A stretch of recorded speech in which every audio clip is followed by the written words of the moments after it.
जय Shri Jagannath friends welcome welcome welcome स्वागत करुछि आजिर ए video को आपण मानकु ए वीडियो माध्यम रे आमे आज जानिबा श्री कृष्ण कहिसंती जे स्वामी सहित स्त्री भोजन करुथिले स्त्री रो कोन होइथाय शुभ ना अशुभ होइथाय जमा भी वीडियो को स्किप करेंगे लास्ट पर्यंत शुणु जदि वीडियोटी आपण मानक भल लगे कमेंट माध्यम जनइबे जदि मो द्वारा किसी भूल होता है कमेंट माध्यम जनइबे आसतु शुणा भाई माने एवं भौणी माने आज आमे एक एमिति रहस्य जानिबा को जाउछु जहाँकि श्रीकृष्ण स्वयं नारद मुनि को कहिथिले भोजनर मर्यादा पति पत्नी एकाठी भोजन परिमाण एवं घरर शांति समृद्धि को केउ भूल दूर कर दिए एहाकू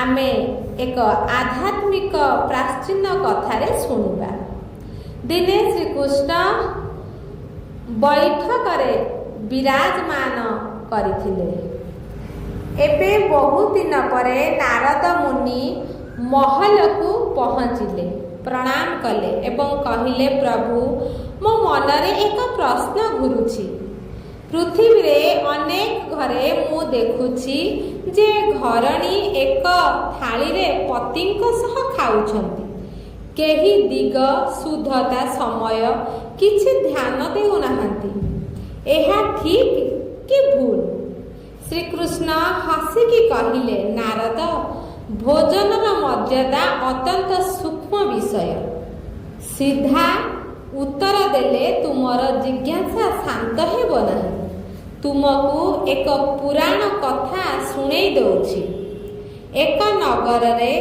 एक सेठ रहुथिले तांको गुण सरलता धर्मपरायणता पाई लोके सम्मान देउथिले तांको घरणी एक आदर्श बहु प्रतिदिन ब्रह्म मुहूर्त उठती प्रथमे भगवान स्मरण परे घर को शांतिर महक तुलसी पूजा भोकिला को भोजन श्रद्धारे अत्यंत रुचि तांको घरे केबे धनर अभाव नथिला केबे खंडपथ नथिला लक्ष्मी का कृपा सदा बर्षुथिला किंतु एक अभाव थिला संतान नथिला वर्ष पर वर्ष बीतीगला से माने भाविले जेतेबेले भगवान चाहिबे देबे शेषे ताक तपस्या रे प्रसन्न होई भगवान तांकु गोटे पुत्र देले पूरा नगर रे आनंद पुत्र बड़ हैला आश्रम रे शिक्षा पाइला बुद्धिमान युवक होई घर को फेरिला पुत्रर विवाह एवं बहुक आगमन युवक विवाह हैला एक सुशिशिल संस्कारी कुलर झिया सह प्रथम किछि दिन घर खुशी बहु शाशु को मान दिनचर्या रे शांति किंतु किछि दिन परे बहुक मनर असली स्वभाव प्रकट हैला बहुक भोजन संबंधी भूल सकाळे विलंबरे उठुथुला हाथ मुह धोइबा बिना सीधा रोषेई घरे केबे दक्षिण को मुख करी भोजन भोजन पूर्वर कौनसी मंत्र धन्यवाद नाही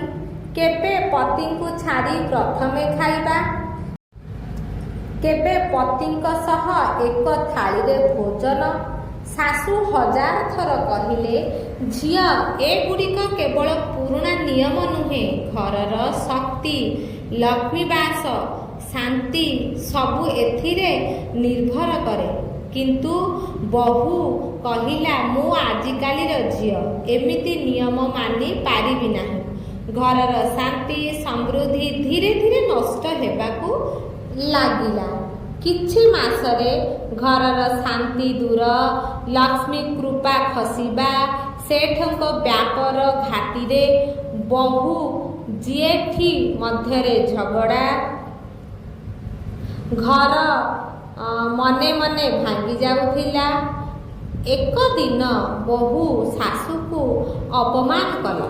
ପୁତ୍ର କ୍ରୋଧରେ କହିଲା, ଯଦି ଏପରି ଚାଲିବ ତେବେ ଏହି ଘରରେ ରହିବାକୁ ପଡ଼ିବ ନାହିଁ। ବୋହୂ କ୍ରୋଧରେ ଘର ଛାଡ଼ିଦେଲା। ବୋହୂ ଜଙ୍ଗଲକୁ ଯାଉଛି। ରାତିର ଅନ୍ଧାର, ବର୍ଷାରେ ମେଘ, ଜଙ୍ଗଲର ରାସ୍ତା। ତାଙ୍କ ମନରେ ଏକମାତ୍ର କଥା, ମୋ ଦୋଷ କ'ଣ? ମୁଁ କେବଳ ମୋ ସୁବିଧା ଚାହୁଁଥିଲି। ଏହି ସମୟରେ ଝାଡ଼ିରୁ ଗୋଟିଏ ମାଦ ସୁଅର ବାହାରିଲା। କିନ୍ତୁ ତାହାର ଆଖି ଦୟା ଏବଂ କରୁଣାରେ ପୂରଣ। ବହୁ ଭୟରେ ପଛକୁ ହଟିଲା।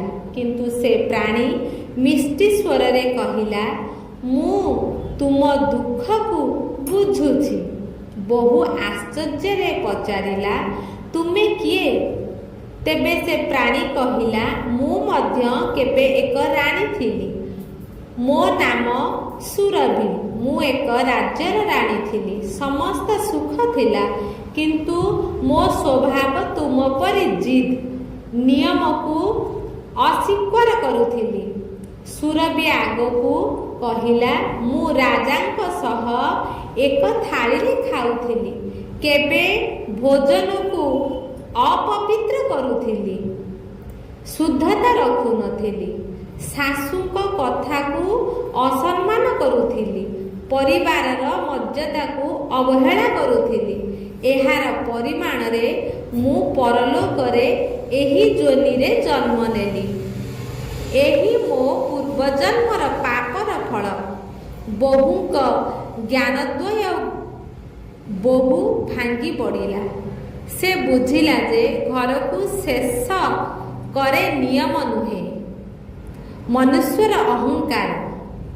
ସେ ସୁଅରକୁ ପଚାରିଲା, ମୁଁ କ'ଣ କରିବି? ସୁରଭି କହିଲା, ଘରକୁ ଫେର। ଶାଶୁ ସ୍ୱାମୀଙ୍କ ପାଖରେ ଭୁଲ ମାଗ। ଭୋଜନର ମର୍ଯ୍ୟାଦା ଅନୁସରଣ କର। ଲକ୍ଷ୍ମୀ ଶୁଦ୍ଧତା ଓ ମର୍ଯ୍ୟାଦାରେ ରୁହନ୍ତି। ବୋହୂ ଘରକୁ ଫେରିଲା। ଶାଶୁଙ୍କ ପାଦ ତଳେ ପଡ଼ି କହିଲା, ମା, ମୋ ଭୁଲକୁ କ୍ଷମା କରନ୍ତୁ। ଶାଶୁ ଆଖିର ଲୁହ ପୋଛି ଦେଇ କହିଲେ, ଜାଣିବା ଏବଂ ସଠିକ୍ ହୋଇଯିବା, ଏ ହେଉଛି ଶ୍ରେଷ୍ଠତା। ଧୀରେ ଧୀରେ ଘରର ଶାନ୍ତି ଫେରିଲା। ଲକ୍ଷ୍ମୀ ବାସ ପୁନଃ ହେଲା। ସେଠଙ୍କ ବ୍ୟାପାର ଫୁଲି ଫଳି ଉଠିଲା। କୃଷ୍ଣ ନାରଦଙ୍କୁ କହିଲେ, ନାରଦ, ଘର ଚାଲେ ଧନରେ ନୁହେଁ, ମର୍ଯ୍ୟାଦା, ସଂସ୍କାର ଓ ଶୁଦ୍ଧତାରେ। ପତି ପତ୍ନୀ ଭୋଜନର ନିୟମ ଭାଙ୍ଗିଦେଲେ ଘରର ଶାନ୍ତି ବିକୃତ ହୋଇଯାଏ। ଯେଉଁ ଘରେ ଶୁଦ୍ଧତା ଓ ମର୍ଯ୍ୟାଦା ରହେ, ସେହି ଘରେ ଲକ୍ଷ୍ମୀ ସ୍ୱୟଂ ବାସ କରନ୍ତି।